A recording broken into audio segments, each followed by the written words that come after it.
Venemaal olid suured plaanid aastaks 2026. Ukraina kaitse pidi kokku varisema. Donbassi piirkond, mis on olnud rahuläbirääkimiste kestmes, pidi langema ülekaaluka kevad- ja suverünnaku jõu alla.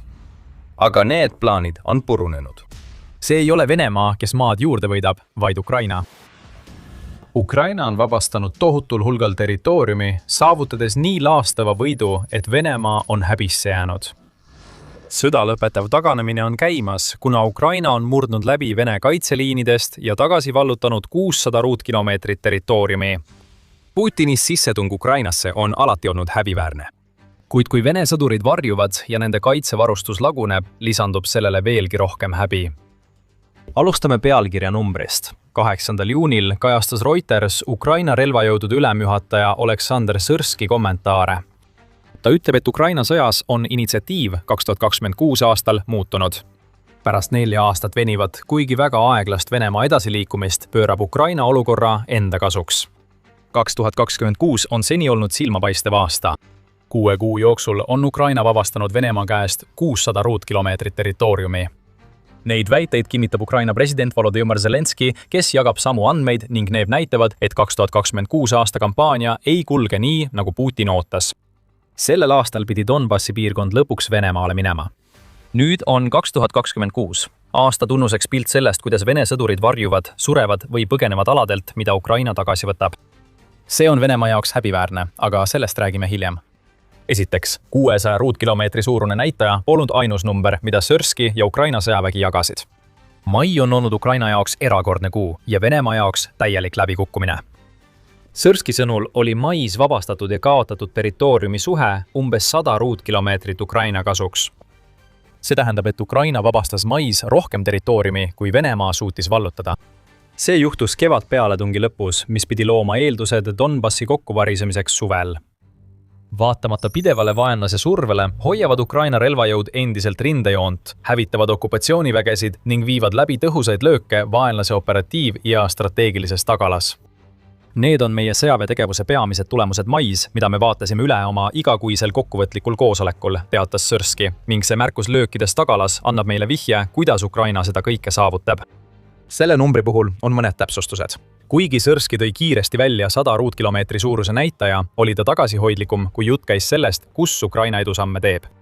Ukraina sõjaväe ülemjuhataja tõi siiski välja, et Venemaa on oma rünnakute tempot tõstnud, eriti Ukraina ida- ja lõunaosas.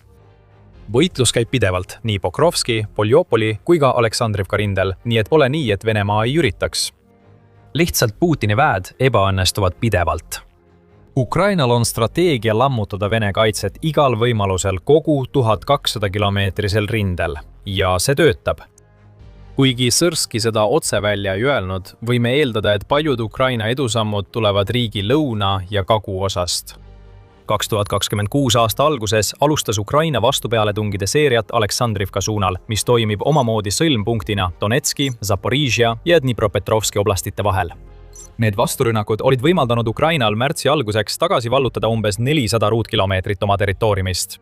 Seega on loogiline, et Ukraina jätkab valitud Vene kindlustuste lahtiharutamist Aleksandrivka suunal, et oma võite suurendada, võib-olla kasutades samal ajal ära ka teisi nõrkusi selles piirkonnas.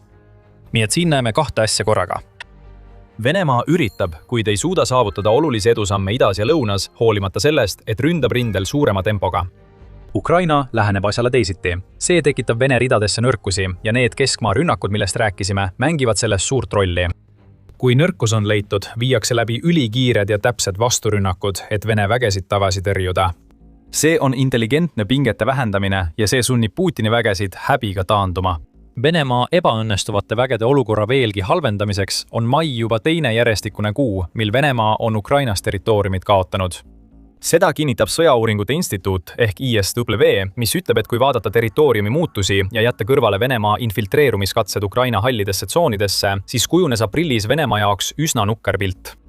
Ukraina oli selle kuu jooksul plussis, saavutades netoterritoriaalse kasvu 116,01 ruutkilomeetrit.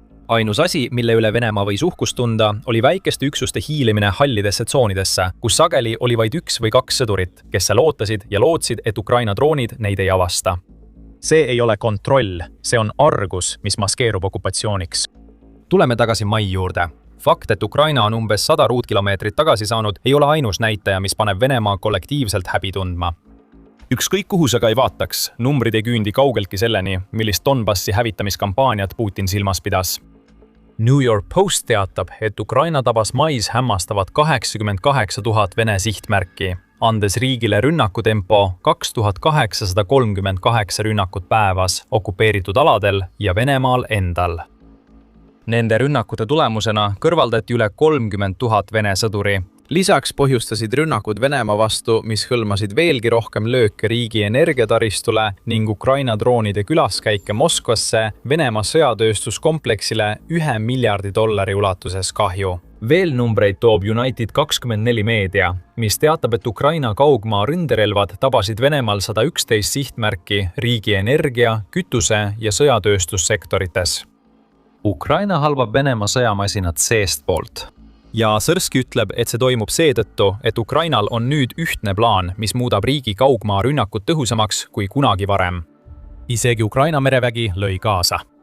Mais nägime riiki, millel on vaevu sõjalaevu, kuid mis kompenseerib seda rohkete mereliste ja õhudroonidega, viies läbi 1500 operatsiooni Ukraina laevanduse kaitsmiseks.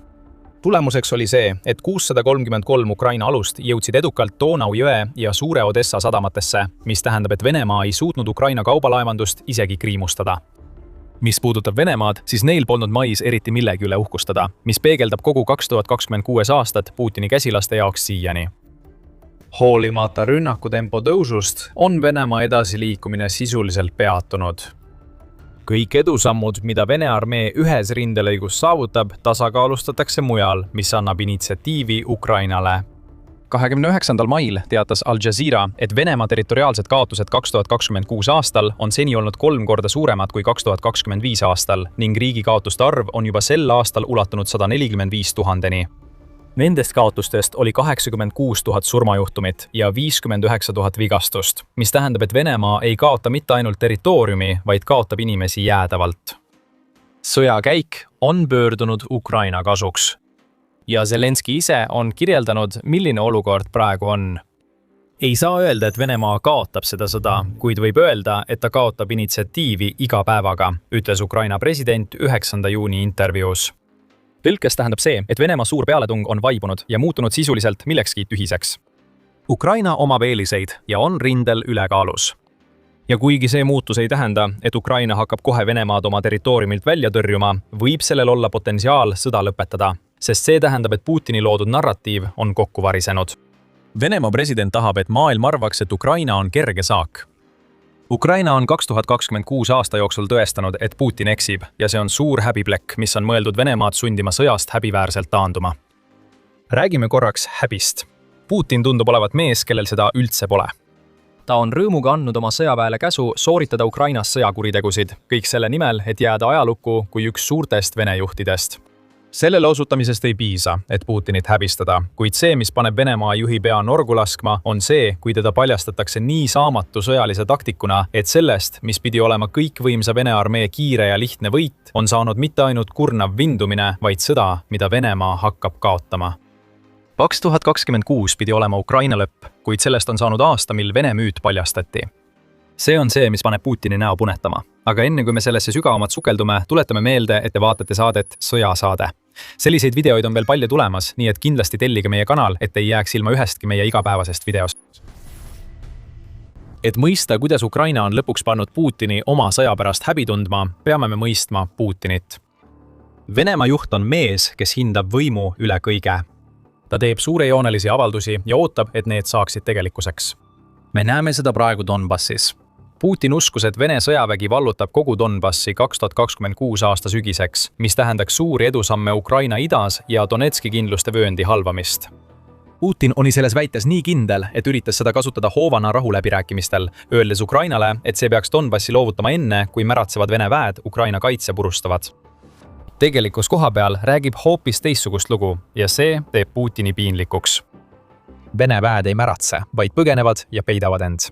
Me näeme seda praegu Kinburni neemel. 9. juunil teatas Ukraina väljaanne The New Voice of Ukraine, et Ukraina partisanirühm Atesh väidab, et Vene väed hülgavad aktiivselt oma positsioone Kinburni neeme põhja ja lääne osas pärast Ukraina lööke, mis on häirinud varustusteid ja jätnud need väed isoleerituks. See on muster, mis kordub kogu rindejoonel. Just nii ongi Ukraina suutnud 2026 aastal saavutada 600 ruutkilomeetri suuruse edasiliikumise ja mais saavutada Venemaa vastu 100 ruutkilomeetri suuruse netopositiivse tulemuse. Võimas Vene armee laseb endale kollektiivselt püksi. Ja Putini jaoks on see häbiväärne olukord, sest see paljastab iga väite, mida ta Venemaa tegevuse kohta Ukrainas esitab. Venemaa üritab Ukrainas nähtavat tegelikkust tasakaalustada liialdatud väidetega, et luua võimuillusioon. Vene relvajõudude kindralstaabi ülem Valeri Gerassimov on jaganud nägemust Ukraina sõjast, mis näib eksisteerivat ainult tema peas. Alates aasta algusest on meie kontrolli alla läinud kokku 80 asulat ja üle 1700 ruutkilomeetri territooriumi, väitis Gerassimov. See üksi oleks Venemaa jaoks piinlik, kuna see jätab riigi endiselt umbes 20% Ukraina territooriumi hõivamise juurde. Kuid Ukraina allikad ütlevad, et tegelik number on pigem 600 ruutkilomeetrit, mis on Venemaa jaoks veelgi halvem. See, mida me praegu Ukrainas näeme, on ühe müüdi paljastamine. Tegelikult paljastatakse palju müüte, alustades loost, kus Putinit kujutatakse Venemaa tugeva juhina. Putin tahab, et tema rahvas näeks teda kui kaitsjat, isegi siis, kui Ukraina droonid tungivad läbi õhukaitse suurematesse piirkondadesse, sealhulgas Moskvasse ja Peterburi. Tema suur häbi on see, et tema veenmisjõud nii Venemaal kui ka maailmalaval ei tähenda palju, kui nafta põleb, kütust napib, Vene sõdurid surevad massiliselt ja Ukraina murrab isegi okupeeritud aladel läbi Vene kaitseliinidest. Tugevus on asendunud teenimatu Vene hooplemise ja liialdatud saavutustega. See üksi on alandus Putini jaoks. Venemaa juht peab teadma, et iga sõna, mis tema suust väljub väidetavalt vältimatu Vene võidu kohta, on vale. Ja 73-aastaselt on Putin sunnitud arvestama väga reaalse võimalusega, et Ukraina on teinud nii, et tema alustatud sõda elab temast kauem. Ja vananedes näeb Putin, kuidas tema kontroll enda sissetungi üle libiseb käest. Ukraina rünnakud Peterburis toimusid majanduskonverentsi ajal, mida kutsutakse Vene Davoseks ja kus osaleb 10 000 inimesi üle kogu maailma. Nad oleksid näinud suitsu taevasse tõusmas, kui Ukraina andis märku Putini nõrgenevast haardest omaenda sõja üle. Venemaa ei suuda end Ukraina vastu kaitsta, olgu see siis maa peal või omaenda õhuruumis. Seega pole asi ainult selles häbis, mis kaasneb Vene vägede käega katsutava taandumisega aladelt, mida Ukraina vabastab. Siin mängib rolli ka sümboolne häbi. Igasuguse ettekujutuse purustamine, mida Venemaa üritab luua, justkui oleks ta Ukraina sõjas vältimatu võitja. See, mis tegelikult kohapeal toimub, ei toeta seda, mida Putin ja tema käsilased räägivad. Ukraina saavutatud rida purustavaid võite näitab, et riik ei ole mitte ainult kaugel võitlusest loobumisest, vaid on haaranud initsiatiivi ja sundinud Venemaa kaitsepositsioonile. See, mida oleme Ukrainat näinud, on väga muljetavaldav. Siin on, mida tuleb järgmisena teha, et Ukraina suudaks seda jätkata. Ukraina toetajate abi peab jätkuma ja seda tuleb veelgi tugevdada ning selles vallas on toimunud ootamatu areng, mille avaldame kohe varsti. Aga selles osas, mida Ukraina ise aktiivselt kontrollida saab, peab riik jätkama strateegiaga, mis on loonud aluse seni 2026 aastal vallutatud 600 ruutkilomeetrile. Keskmaa rünnakud. 2026 aasta on toonud Ukraina relvajõududesse uue kategooria droone, kuna Ukrainal on lõpuks mehitamata õhusõidukid, mis on kulutõhusad ja suudavad hävitada Vene logistika ja juhtimispunkte kuni 200 kilomeetri kaugusel rindejoonest. Ukraina on neid droone kasutanud Vene varustusahelate häirimiseks, õhutõrje läbistamiseks ja Vene vägede liikumise halvamiseks tagalas, millel on omakorda mõju haavatavuste tekkimisele rindel. Loogika on selge. Kui Ukraina suudab takistada Venemaal kindlustatud positsioonide varustamist ja sõduritega täiendamist, tekivad nõrkused, mida saab ära kasutada. Räsitud ja löödud Vene väed on sunnitud taanduma, sest nende kaitse hoidmiseks vajalikud varud ei jõua kohale. Ukraina lööb sügavale ja seejärel annab tugeva löögi rindel. 100 ruutkilomeetrine netovõit mais näitab, et strateegia töötab. Sõja uus faas on alanud, kuna Ukraina lämmatab Vene logistikat tagalas. Maismaateid, mida Venemaa kasutab vägede ja varustuse transportimiseks, rünnatakse tugevalt. Me näeme seda Krimmis, kus niinimetatud maismaasild, mis ühendab okupeeritud poolsaart Ukraina lõunaga, on hävitatud keskmise tegevusraadiusega droonide parvede poolt. Vene väed on sunnitud laiali hajuma, mis loob veelgi rohkem võimalusi vastase vasturünnakuid tõrjuvateks löökideks ja Ukraina panustab täielikult oma uuele strateegiale. 27. mail teatas Ukraina oma logistika lukustamise programmi käivitamisest, mis premeerib aktiivselt üksusi, kes ründavad Vene varustusliine, rohkemate droonide ja punktisüsteemil põhinevate preemiatega. Kaitseministeerium on juba eraldanud sellele programmile $113 miljonit. igasugune lisaraha muudab Ukraina veelgi tõhusamaks.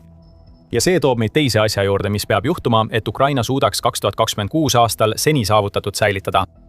Kui Ukraina hakkab maismaal domineerima, peavad tema liitlased nagu Euroopa Liit ehk EL tegema rohkem, et toetada Zelenski vägesid. See on Euroopa Liidu kaitse- ja kosmosevoliniku Andreas Kabiljasi arvamus, kes ütleb, et EL-i liikmesriigid peavad olema valmis kulutama ainuüksi 2026 aastal Ukraina kaitseks üle 80 miljardi dollari. Tunnustades Ukraina toetamist, on liikmesriikide poolt muidugi ka meetmeid, et saata samas mahus vahendeid nagu eelmisel aastal. See on umbes 70 miljardit eurot, ütles Kabiljas. Tema seisukoht on lihtne. Mida rohkem sõjalist abi Ukrainasse jõuab, seda parem, sest see raha tugevdab kogu riiki, nii kaitse- kui ka ründestrateegias, mis on juba toonud palju edusamme. See ei ole nii, et EL ei toetaks Ukrainat 2026 aastal. 8. juunil tuli uudis, et EL oli eraldanud umbes 3,2 miljardit dollarit Ukraina finantsstabiilsuse ja reformide toetamiseks. Nii et toetus on tulemas. Kubilius ütleb lihtsalt, et pärast enam kui 4 aastat kestnud võitlust ei saa toetus nüüd kõikuda. Ukraina sõda ei ole enam lihtsalt kohalik konflikt. See puudutab Euroopa kollektiivset kaitset Vene ohu vastu ning Ukrainast on saanud selles kaitses võtmetähtsusega osaline, sest ta on loonud eeskuju Venemaa vastu kaitsmiseks ja muutunud maailma liidriks sõjalise droonitehnoloogia vallas.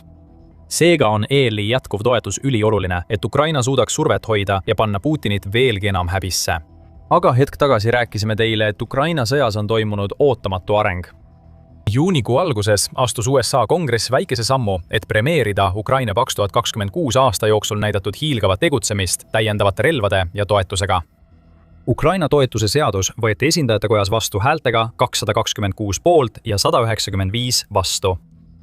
See seadus ei taga USA-lt rohkem relvi, kuid loob aluse Ukraina abistamiseks laiendatud luurekoostöö, täiendavate sanktsioonide Venemaa vastu ja julgeolekuabi näol. Selle seaduse vastuvõtmine on Ukrainale ülioluline. See näitab Putinile, et kogu selle segaduse kiuste, mida ta on püüdnud USA ja Ukraina vahele külvata, alates president Donald Trumpi ametisse astumisest, toetab USA endiselt Ukrainat. See toetus on nüüd kirjalikult fikseeritud. USA-s on just loodud alus sügavamaks koostööks ja suuremateks investeeringuteks Ukraina kaitsmisse. Kuid siin on üks aga. Seadus peab siiski veel läbima USA senati ja pole mingit garantiid, et see ka juhtub. Signaal on siiski olemas. Esindajatekojas on edasi liikunud kaheparteiline eelnõu, mis näitab Putinile, et USA toetus Ukrainale on tugevam, kui ta arvas. Kuudepikkune manipuleerimine on ebaõnnestunud. Sõnum, mida Putin ei tahtnud kuulda, on saadetud. Ja kui Ukraina võtab tagasi üha rohkem oma territooriumist ning näib valmistuvat 2026 aasta teiseks pooleks, et sama jätkata, võib Putini suurim häbi alles ees oodata läbirääkimiste laua taga. Ukrainal on mõjuvõim, mida Venemaa ei osanud oodata. Nüüd on Ukraina see, kes saab läbirääkimisi pidada tugevamalt positsioonilt. Putin arvas, et tal on kõik trumbid käes. 2026 aastal on Ukraina UNO pöördkaarti ikka ja jälle kasutanud. Ukraina ei kavatse loorberitele puhkama jääda. Selleks, et tagada keskmaa rünnakukampaania jätkumine, mis on võimaldanud Ukraina 2026 aasta edusamme, ehitab Ukraina uusi ja tugevamaid droone. Üks neist droonidest tegi just oma debüüdi. Morrigan on õhku tõusnud ja mängib olulist rolli Venemaa R280 maismaa koridori purustamisel. Uuri välja, kas see salapärane uus droon võiks olla keskmaa rünnakute mängumuutja, mida Ukraina vajab, vaadates meie videot. Kui sulle see video meeldis, vajuta telli ja vaata veel videoid, mis paljastavad Putini läbikukkunud sissetungi tegelikkuse. Ja nagu alati, aitäh vaatamast!